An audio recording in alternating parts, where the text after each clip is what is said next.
La Universidad Autónoma de Chiapas y la Universidad Autónoma de Ciudad Juárez presentan La casa que fuimos, de César Trujillo. Participan con sus voces prólogo y capítulo Memoria de la casa, Guadalupe Valderrama Vela. Capítulo La casa que fuimos y capítulo Memoria del agua, César Trujillo.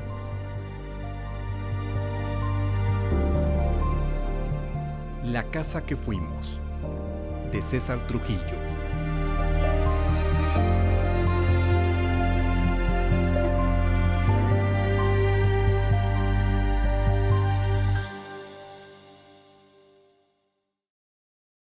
Dedicatoria a Giselle, Santiago y Sofía por ser los cimientos de esta casa.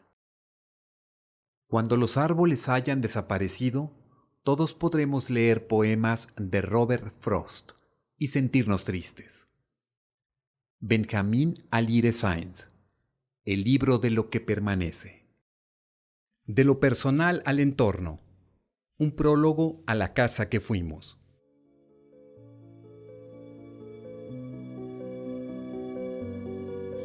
Una vez me dijo un gran amigo historiador, cuentista y novelista: los periodistas, escritores, son buenos para iniciar una narración. Como en las notas de los diarios, ponen lo más impactante al inicio para atrapar a los lectores. Si bien La casa que fuimos es un poemario y no un texto en prosa, su autor, César Trujillo, es además de poeta y narrador, un periodista. Por eso, el primer verso trae conceptos que connota una serie de motivos que invitan a hurgar en cada palabra y en cada verso para llegar al ojo de la vorágine poética. Dice: del árbol de la casa se colgó mi hermano.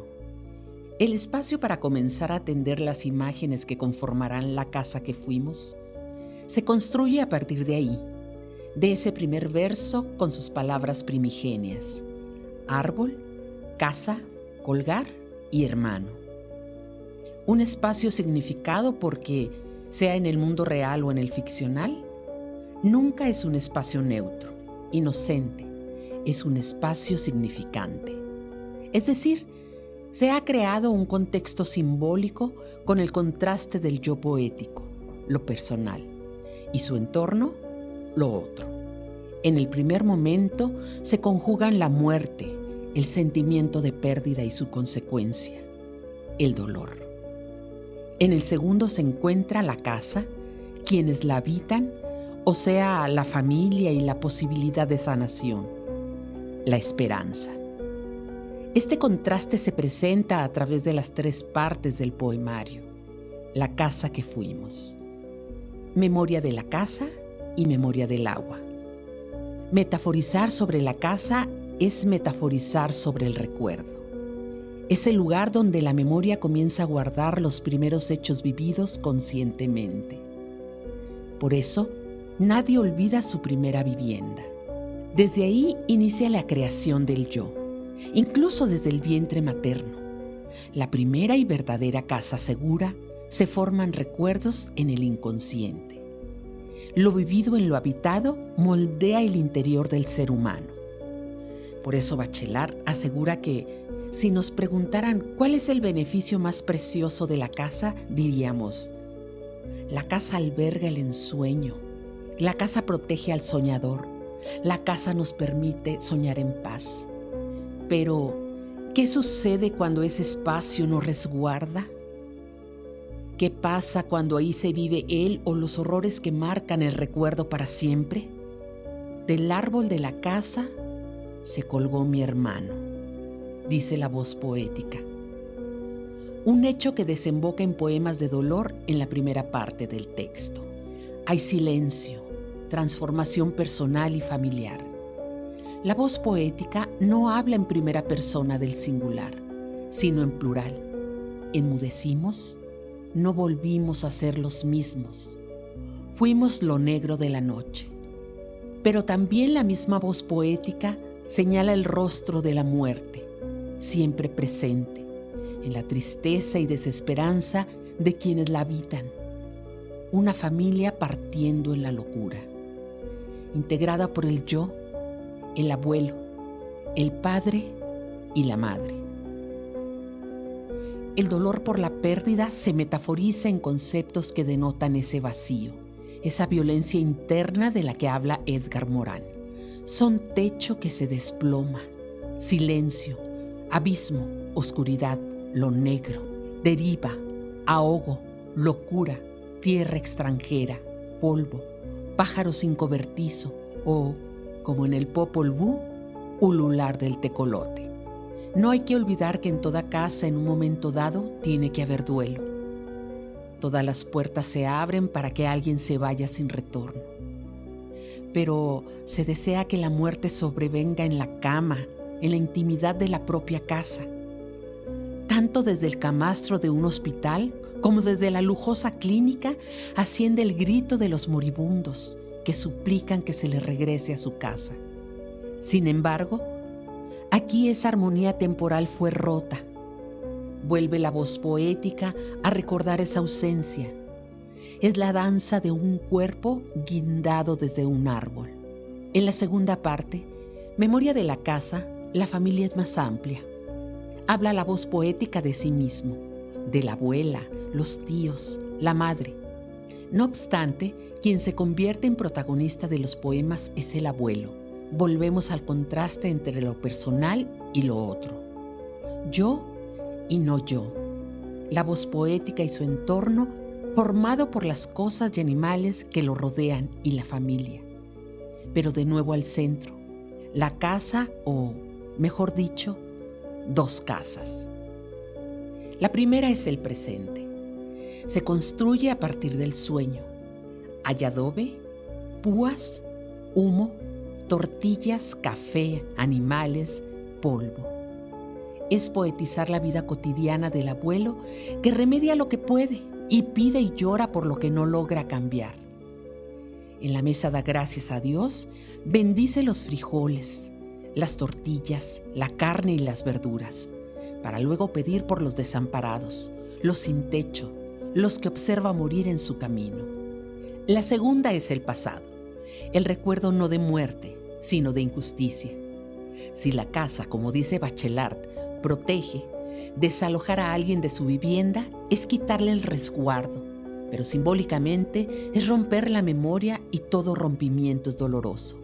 Incluso, en algunos casos, dejan marcas imborrables. Las casas que fueron pueden ser cicatrices. El abuelo recuerda los hechos y el nieto, voz poética, lee ese pensamiento.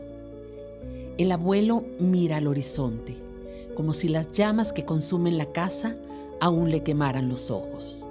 Memoria del agua puede leerse como un todo o ligado al tema de la casa, donde pocas veces hay recuerdos sin dolor. Es un apartado breve, 4 poemas, pero es donde más aparece el tema del otro. Ahora no hay yo. La naturaleza es el otro, el agua y todo lo que toca, lo que transforma y en lo que se convierte. Y cuando el lenguaje poético junta estos elementos, se crean nuevas imágenes en una naturaleza viva. Incluso las imágenes de muerte, mazorcas quemadas, tierra agrietada, piel reseca, tienen esperanza porque el agua da vida, canta. Frente al dolor de esos recuerdos, nacidos en una casa que se exorcizan a través de la poesía, brota la esperanza en otro poema que evoca el agua, que limpia y sana. Está en la página 23. Une casa y agua, tristeza y esperanza. Termina así. Es un borbotón de ojos en plena madrugada. El tiempo no miente. Las madrugadas anuncian la llegada de un nuevo día. José Ávila Cook, Ciudad Juárez, Chihuahua, octubre 2020.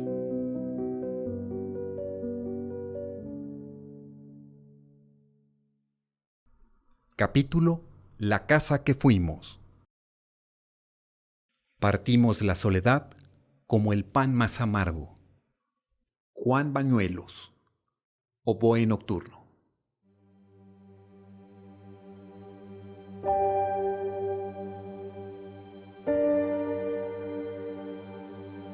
Del árbol de la casa se colgó mi hermano. Nuestro llanto fue el pábilo negro de las velas blancas. Mi madre, con el pálido rostro de niña y los cabellos marchitos, enfundada en sus ojeras, señaló la dirección de la partida. Enmudecimos, como quien teme al olor de lo que no conoce, la vista del pájaro que ve morir a la ciudad desde otras alas, el techo de una casa que se desploma junto a la curva desde donde observan el devenir las displicentes hileras de los árboles. No volvimos a ser los mismos. Vimos el tiempo correr por la ventana. No volvimos. Lo nuestro fue el adiós más dulce, la piadosa caricia de la madrugada.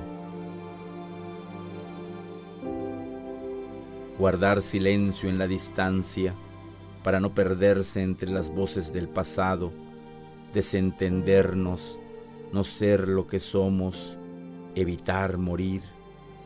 La casa quedó atrás. El fondo de un abismo, alguna vez lo buscamos, en el que fuimos invocación de un ave negra, bañados por la ausencia, juró protegernos.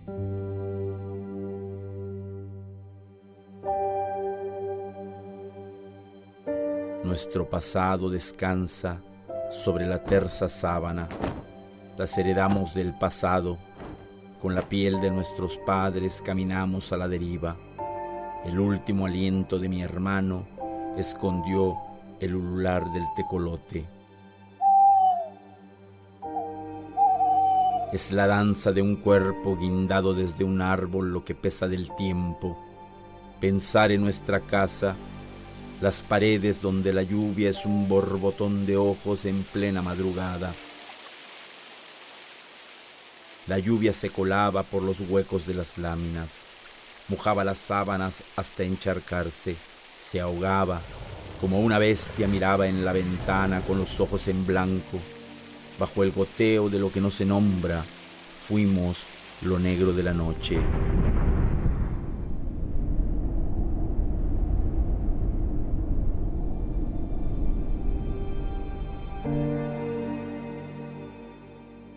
¿Quién soy sino el reflejo de la muerte en esta casa, la locura del padre de mi padre que se perdió en el Usumacinta, la voz ahogada de mi hermano bajo el mango, el tiempo en el jardín, el árbol al centro de la casa?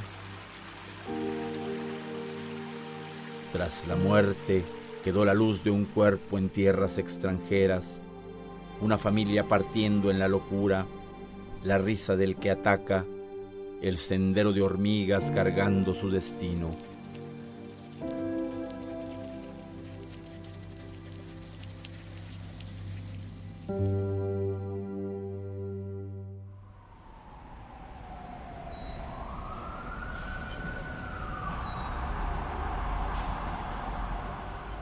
Entre ruidos, donde las sombras se desnombran, la ciudad termina. Sobre lo negro de una blusa nos observa el mundo. Un cuadro guindado en la pared, una hamaca enrollada en sus colores, la última cena pintada en el desván, una guitarra junto al polvo, el amarillo de la lámpara sobre el retrato. En cada espacio de la casa fuimos. Mi madre pinta un agujero negro. Sobre el ojo grumoso de su padre, una nube corta en dos el cielo. Lo recuerdo. A mis 14 años, la muerte me tomó la mano y trazó mi destino bajo el polvo. Con una tela del entrepaño, mi madre limpia la entrepierna de su padre, que es mi padre. Cada mañana me da el nombre heredado por la muerte, frente al cuadro donde una naranja ha sido pintada por Gustav Klimt. La única luz brillaba en el naranja de sus ojos, en el café de la alacena, el líquido negro azulado bajo la canción que desentona mi padre, mientras frota una piedra pómez en el talón derecho para arrojar el agua a sus pasos.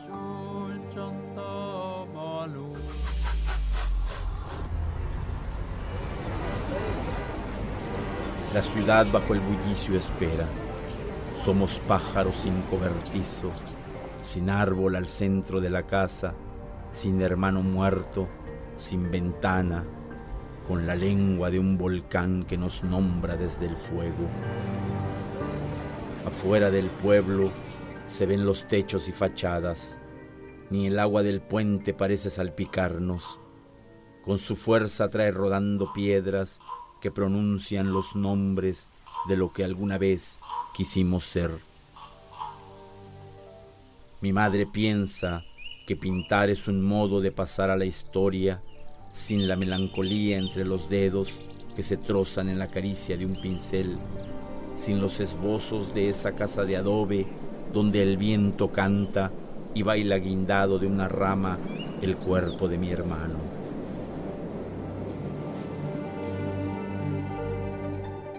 Una casa sostenida por un rostro habla con mi padre para que acepte la sábana que cubrirá el cuerpo. La historia la acaba de inventar, sirve para tranquilizarlo mientras duerme. Voy a pintar la muerte, madre.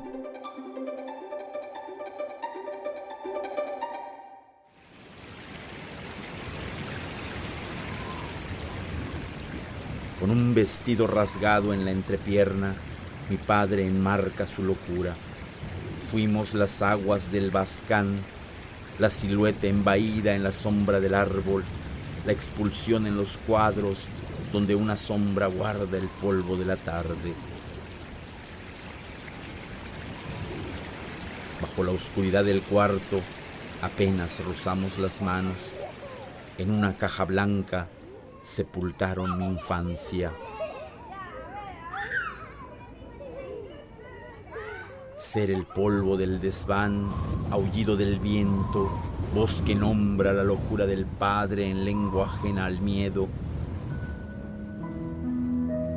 En el extravío de mi padre, mis hermanos bendicen la mesa, donde alguna vez cantamos alabanzas, dimos gracias al cielo y nos supimos queridos. Tenías razón, papá estaba enfermo. La tos seca rasgando mis pulmones, el temblor de las manos, el olvido, la rabia. Tenías razón, papá estaba enfermo. Papá nos culpa por la muerte de mi hermano. Desgajó la puerta con un hacha, enfundado en sus pensamientos la arrancó y develó el carrete donde una familia parecía ser feliz. Todos éramos el tiempo corriendo entre desnudos. Éramos una gota guardada en el cristal, la inocencia del abuelo, los trazos de su cuerpo y cicatrices, la locura del padre que robó la calma para siempre. Mi padre se quitó la ropa en uno de los parques. Estamos solos, dijo, y comenzó a llover.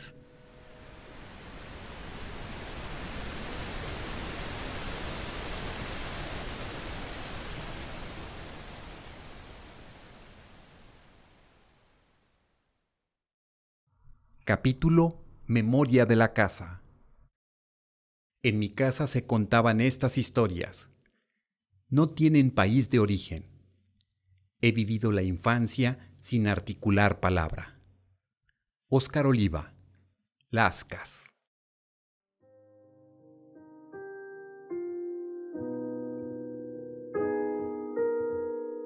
Mi abuelo construye la casa desde el sueño. Acarrea troncos y cerca con púas la media hectárea que el padre de mi abuela le heredó antes de morir. Los adobes son de arcilla del cerro. Las chozas apenas rozan los aleros. El humo del fogón es la respiración del mediodía, donde la abuela prepara tortillas y los tíos muelen café o maíz para el pinole. Mamá alimenta patos y gallinas, barre el polvo. La huerta es el serpear del viento, donde reposa el estridular de los grillos. El abuelo parte de madrugada con medicamentos para los celtales. Cada tarde vuelve sobre sus pasos. Se quita la camisa. En una vasija se lava la cara. Sirve café de una olla humeando y busca en la radio una estación con marimba. Antes de sentarse, llena una cubeta con maíz resquebrajado. Se lava las manos. En la mesa da gracias a Dios. Bendice los frijoles, las tortillas, la carne y las verduras, para luego pedir por los desamparados, los sin techo, los que observa morir en su camino.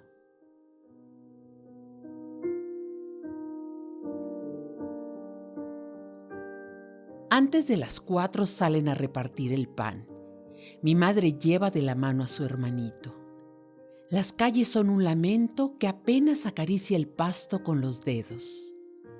El abuelo se tiende en la hamaca bajo los naranjos. Desde ahí puede ver las nubes. Con la Biblia en la mano repite el cantar de Job. Una y otra vez repite: desnudo salí del seno de mi madre. Desnudo allá retornaré. Yahvé dio, Yahvé quitó. Sea bendito el nombre de Yahvé. Y llora. Los sábados, el abuelo se queda en casa. Corta la maleza, poda los rosales y cosecha los frutos. Por las tardes, desde una piedra azul, observa el mundo y fuma. Los tíos y mi madre se arremolinan, comen gajos de naranja, mientras la abuela zurce calcetines con una aguja negra por la que apenas pasa un hilo verde olivo.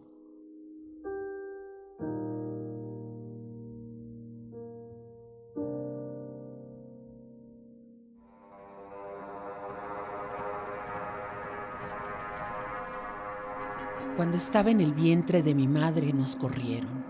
Nos arrojaron lejos. Mi padre no pudo agarrar nada. Mamá guardó comida antes de que el fuego consumiera la casa. Nos expulsaron. Mataron a la perra y sus cachorros. Se llevaron la yegua y los caballos. Las gallinas. Lo recuerdo. No sé. Mi padre se tragó el coraje. Se quedó con la rabia entre los puños. No volvimos. La tarde cayéndose a pedazos nombra el vacío que se agolpa en el pecho de todos. El abuelo mira al horizonte, como si las llamas que consumen la casa aún le quemaran los ojos. La casa era de adobe, recuerda el abuelo. Los postes cubrían las enredaderas con bugambilias de colores. Una larga hilera, con más de media cuadra, se pierde bajo la sombra de los árboles. Su cimiento es rústico.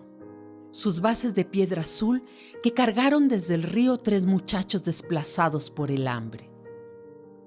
Solo la cocina es de tablas. En ella, los leños son un clamor constante.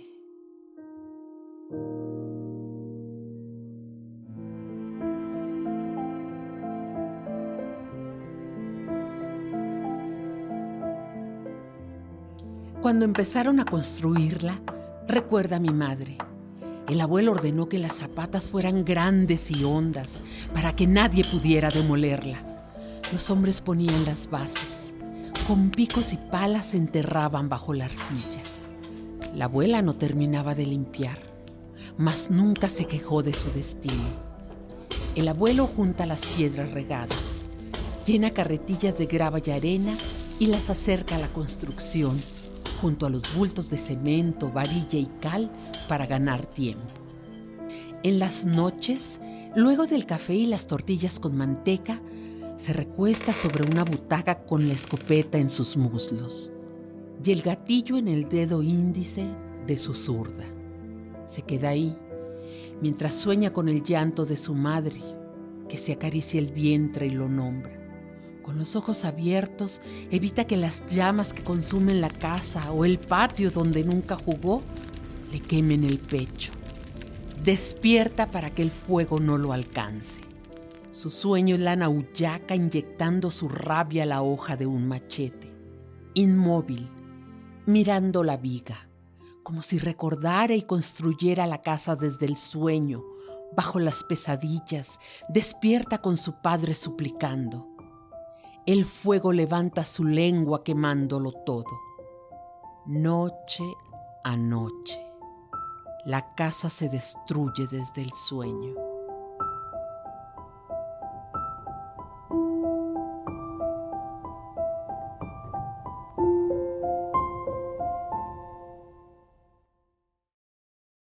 Capítulo Memoria del agua. Una obsesión también es testimonio de lo que se ha visto, una verdad que necesita repetirse. Manuel Iris. Los disfraces del fuego.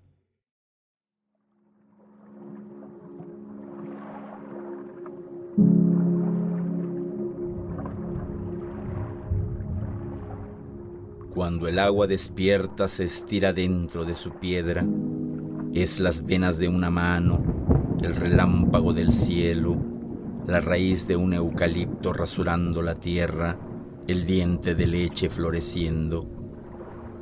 Primero el agua, la memoria guardada en una piedra tocó su corazón, para ser la quietud del tiempo, el guardián de los montes, cada amanecer le canta al cristal de su cuerpo. El canto es el hilo de agua donde beben los animales, la paz que se funde desde el cielo. Cuando el hombre olvidó su origen, los cielos dejaron de llorar. Le dieron la espalda a la cosecha para mostrar la miseria. Las mazorcas se quemaron dentro de sus cuerpos. Abandonaron la abundancia del valle, cuenta el abuelo. Solo el agua conservó la memoria. Alojó su corazón en lo duro de la piedra para no contaminarse con el ansia del mundo. El abuelo lloró de pie sobre una piedra. Miró los surcos secos y la tierra agrietada. El valle era un conejo herido con la piel reseca y la mirada rota. Solo la sal del llanto rebotó en la roca y el corazón del agua despertó. Sacudió la luz de una semilla que extendió sus alas desde dentro para pintar de verde el horizonte. Antes de los cedros, la sequía era un sueño de lo que no se nombra. Caía arrancando las hojas, pudriendo la raíz, carcomiendo los cuerpos. Era la maldición que tocaba el alma hasta matarlo todo. Se repetía su sentencia. La sal de llanto traspasó la piedra. El agua estiró los brazos. La memoria brotó. El cuerpo transparente recorrió los valles. Primero la piedra, luego el agua. La memoria guardada dentro de su cuerpo. La gota de lluvia. La lágrima, la vida. El agua tiene memoria, reza el abuelo, entre el bullicio de las piedras que ruedan en Chancalá. Es la luz que no se nombra, las noches sin guardar.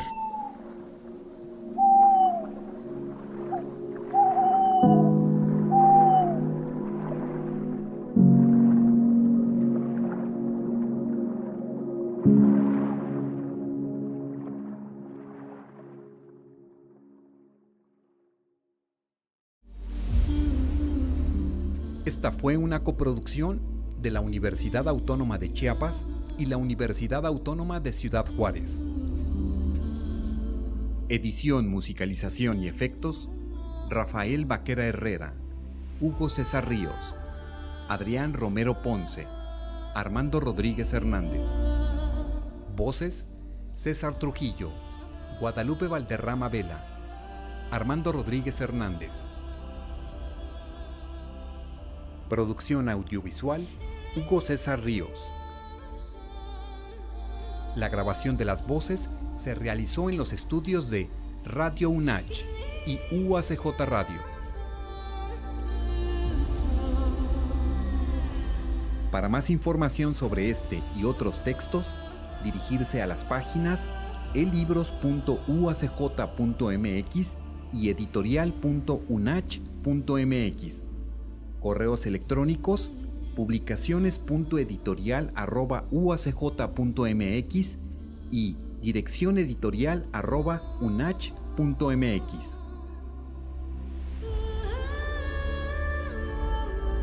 La casa que fuimos, de César Trujillo. Universidad Autónoma de Chiapas. Universidad Autónoma de Ciudad Juárez. Derechos reservados 2023.